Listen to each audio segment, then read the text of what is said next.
Welcome, today we're going to show you how to withdraw your Nedbank money from the Money app. So the first thing you need to do is to log in with your Nedbank ID, app PIN or fingerprint. After that you need to click on tap on Get Cash on the menu screen. Enter the amount of money you would like to withdraw and then choose the code. Now you need to select scan now or scan later. So what is the actual difference? So if you are in front of the ATM, just click on scan now. If you are not yet in front of the ATM, click on the scan later option.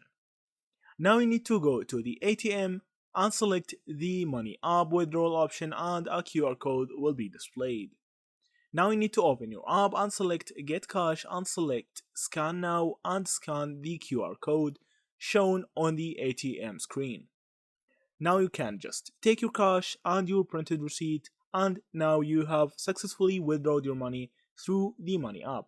Thank you for watching and see you in the next videos.